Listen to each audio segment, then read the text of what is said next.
Hello everyone, I hope you all are doing very well. तो स्वागत है आप सबका एक नई वीडियो में। तो आज की वीडियो में हमारा टॉपिक होने वाला है problems based on stable and unstable systems. तो जैसा कि आपको टॉपिक के नाम से पता लग रहा है, आज हम कुछ प्रॉब्लम्स देखने वाले हैं based on stable and unstable systems.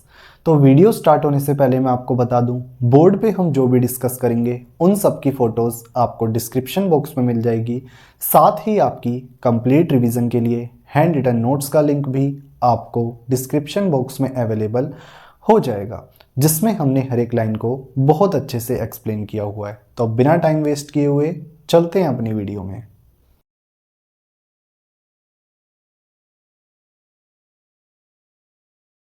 Okay, तो यहाँ पे हमने क्या है, तीन प्रॉब्लम्स को लिया हुआ है जिसको हम क्या है अभी डिस्कस करने वाले हैं।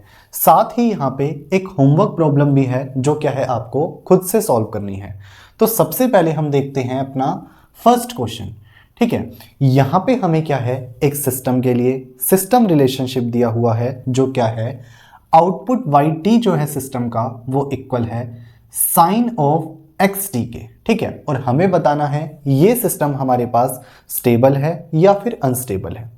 ठीक है, तो सबसे पहले अगर हम इस सिस्टम रिलेशनशिप को ध्यान से देखें तो हमें यहाँ पे क्या दिख रहा है, हमने सिस्टम को इनपुट दिया होगा एक्स टी, आउटपुट में हमें क्या मिल रहा है, sine function of input x T. यानी कि सिस्टम क्या है, इनपुट का साइन फंक्शन आउटपुट पे दे रहा है। तो इनपुट सिस्टम का काम क्या है, साइन फंक्शन देना इनपुट का।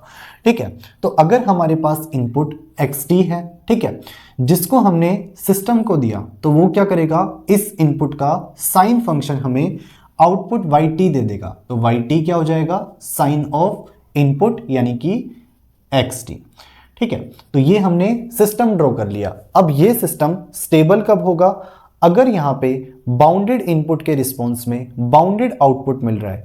यानी कि इनपुट की अगर हम फाइनाइट वैल्यू लेते हैं तो उसके रिस्पॉन्स में हमें आउटपुट की भी फाइनाइट वैल्यू मिल रही है, तब तो सिस्टम स्टेबल है। ठीक है, और अगर बाउंडेड इनपुट के रिस्पॉन्स में अनबाउंडेड आउटपुट मिल रहा है तब सिस्टम अनस्टेबल होगा। यानी कि इनपुट की फाइनाइट वैल्यू देने पे आउटपुट इनफाइनाइट आता है तो सिस्टम अनस्टेबल होगा। ठीक है, तो सबसे पहला हमारा काम क्या होने वाला है, एक बाउंडेड इनपुट प्रोवाइड करना। ठीक है, यानी कि ऐसा इनपुट जिसकी फाइनाइट वैल्यू हो। तो मान लेते हैं हमने कोई भी एक फाइनाइट वैल्यू ले ली इनपुट एक्स टी की, तो सिस्टम क्या करेगा, उस फाइनाइट वैल्यू का साइन फंक्शन हमें आउटपुट पे देगा। यानी कि साइन होगा उस फाइनाइट वैल्यू का जो हमने एक्स टी अज्यूम करी है।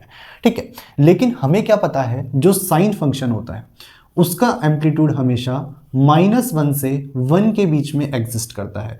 यानी कि साइन फंक्शन की वैल्यू हमेशा -1 से 1 के बीच में होती है। अंदर हमारे पास कोई भी वैल्यू हो, हमें पता है साइन फंक्शन हमेशा ये इनके बीच में वैल्यू देने वाला है, -1 और 1 के बीच में, जो हमेशा क्या है, एक फाइनाइट वैल्यू होने वाली है। ठीक है, तो अगर हम कोई भी फाइनाइट इनपुट देते हैं यानी कि बाउंडेड इनपुट देते हैं तो उसके रिस्पॉन्स में हमेशा हमें एक फाइनाइट वैल्यू, एक बाउंडेड आउटपुट ही मिलने वाला है। ठीक है, इसका मतलब क्या है, ये जो सिस्टम है ये बीबो क्राइटेरिया को यानी कि bounded input bounded output criteria को फॉलो कर रहा है। अब क्योंकि बीबो क्राइटेरिया को फॉलो कर रहा है तो ये सिस्टम एक स्टेबल सिस्टम है। ठीक है, तो ये हमारे पास क्या हुआ, एक स्टेबल सिस्टम हुआ, क्योंकि यहाँ पे बाउंडेड इनपुट के रिस्पॉन्स में हमें बाउंडेड आउटपुट ही मिल रहा है। ठीक है, अब हम देखते हैं सेकेंड क्वेश्चन। यहां पर भी हमें एक सिस्टम के लिए सिस्टम रिलेशनशिप दिया हुआ है जिसमें क्या है, सिस्टम का आउटपुट वाई टी है एक्स टी बाई टी, और यहां पर भी हमें बताना है ये सिस्टम हमारे पास स्टेबल है या फिर अनस्टेबल है। ठीक है, अब यहां पे अगर हम इस रिलेशनशिप को ध्यान से देखते हैं, ठीक है, तो हमें क्या दिख रहा है, हमने इनपुट दिया होगा x t, output y t हमें क्या मिला, एक्स टी बाई टी। यानी कि सिस्टम ने क्या है, आउटपुट पे इनपुट को टाइम से डिवाइड करके दे दिया। यानी कि सिस्टम का काम क्या है, इनपुट को टाइम टी से डिवाइड करना। तो अगर हमने इनपुट एक्स टी दिया है तो सिस्टम क्या कर रहा है, उस इनपुट को टाइम t से डिवाइड कर रहा है, तो वाई टी क्या होगा, यानी कि आउटपुट क्या होगा, input by t, input is x t, तो एक्स टी बाई टी।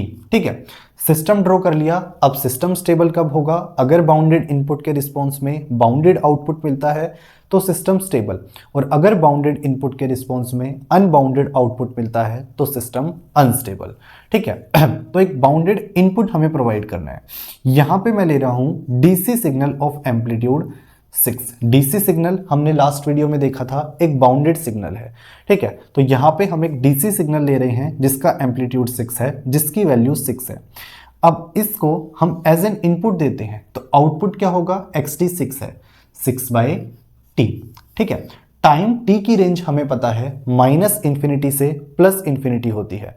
ठीक है, तो इस पीरियड में अगर हम टाइम टी को 0 रखते हैं तो ये हो जाएगा 6 बाई 0, और समथिंग अपॉन 0 हमें पता है क्या होता है, इनफाइनाइट होता है।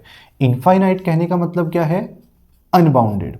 ठीक है, और आउटपुट है तो ये मिला हमें अनबाउंडेड आउटपुट। हमने दिया था बाउंडेड इनपुट, हमें आउटपुट में मिला अनबाउंडेड आउटपुट, यानी कि ये हमारे पास सिस्टम बीबो क्राइटेरिया को फॉलो नहीं कर रहा। अब क्योंकि बीबो क्राइटेरिया को फॉलो नहीं कर रहा तो सिस्टम अनस्टेबल है। ठीक है, क्योंकि यहाँ पे बाउंडेड इनपुट के रिस्पॉन्स में अनबाउंडेड आउटपुट हमें मिल रहा है। ठीक है, अब हम देखते हैं थर्ड प्रॉब्लम। यहाँ पे भी हमें एक सिस्टम के लिए सिस्टम रिलेशनशिप दिया हुआ है जो क्या है, output y t equals to time t into x t. ठीक है, हमें बताना है ये सिस्टम हमारे पास स्टेबल है या फिर अनस्टेबल है। ठीक है, तो यहाँ पे अगर हम ध्यान से देखें इस रिलेशनशिप को तो हमें क्या दिख रहा है, हमने इनपुट दिया होगा एक्स टी। ठीक है, आउटपुट वाई टी हमें मिला time t into x T, यानी कि सिस्टम क्या है, इनपुट को टाइम टी से मल्टीप्लाई कर रहा है, टाइम टी से मल्टीप्लाई करके आउटपुट पे दे रहा है। यानी कि हमने अगर यहाँ पे इनपुट एक्स टी दिया है तो सिस्टम क्या कर रहा है, उस इनपुट एक्स टी को टाइम टी से मल्टीप्लाई करके आउटपुट पे दे रहा है, एक्स टी इंटू टी। ठीक है, तो अब ये सिस्टम स्टेबल और अनस्टेबल कब होगा ये हमें पता है। अगर बाउंडेड इनपुट के रिस्पॉन्स में बाउंडेड आउटपुट मिलता है तो स्टेबल, और अगर बाउंडेड इनपुट के रिस्पॉन्स में अनबाउंडेड आउटपुट मिलता है तो अनस्टेबल। ठीक है, सेम यहाँ पे हम क्या है, एक डीसी सिग्नल प्रोवाइड करेंगे जिसका एम्पलीट्यूड 6 है। ठीक है, तो सिस्टम क्या कर देगा उसको, एक्स टी 6 है, 60। ठीक है, और टाइम टी की रेंज हमें पता है माइनस इंफिनिटी से इंफिनिटी। ठीक है, तो अगर हम यहाँ पे टाइम टी को इंफिनिटी रखते हैं तो 6 into infinity will be infinite. ठीक है, यानी कि अनबाउंडेड आउटपुट। ठीक है, तो यहाँ पे बाउंडेड इनपुट के रिस्पॉन्स में अनबाउंडेड आउटपुट मिल रहा है, यानी कि सिस्टम क्या है, बीबो क्राइटेरिया को फॉलो नहीं कर रहा, तो सिस्टम क्या है, एक अनस्टेबल सिस्टम है। So this is an unstable system, क्योंकि यहाँ पे बाउंडेड इनपुट के रिस्पॉन्स में अनबाउंडेड आउटपुट हमें मिल रहा है। ठीक है, तो इस तरीके से हमने क्या है, तीनों प्रॉब्लम्स को डिस्कस कर लिया। ठीक है, जिसमें कॉमन काम किया हमने, सबसे पहले सिस्टम के रिलेशनशिप को देख के सिस्टम को ड्रॉ किया, देन एक बाउंडेड इनपुट प्रोवाइड किया। अगर हमें बाउंडेड इनपुट मिल रहा होता था तो हम कह रहे थे सिस्टम स्टेबल है, और अगर अनबाउंडेड आउटपुट हमें मिल रहा था तब हम कहते हैं कि सिस्टम अनस्टेबल है। ठीक है, अब यहाँ पे क्या है, आपके पास एक होमवर्क प्रॉब्लम है। ठीक है, जिसमें भी आपको एक सिस्टम रिलेशनशिप दिया हुआ है जो क्या है, y t equals to first order derivative of x t, और आपको बताना है ये सिस्टम हमारे पास स्टेबल है या फिर अनस्टेबल है, और ये आप मुझे बताओगे कमेंट सेक्शन में। सो आई होप आपको आज का लेक्चर समझ आया होगा। बाकी आप नीचे दिए नोट्स पढ़ेंगे, आपको और अच्छी अंडरस्टैंडिंग मिलेगी। तो आज की वीडियो में इतना ही, मिलते हैं आपसे नेक्स्ट वीडियो में। Till then peace out, thank you.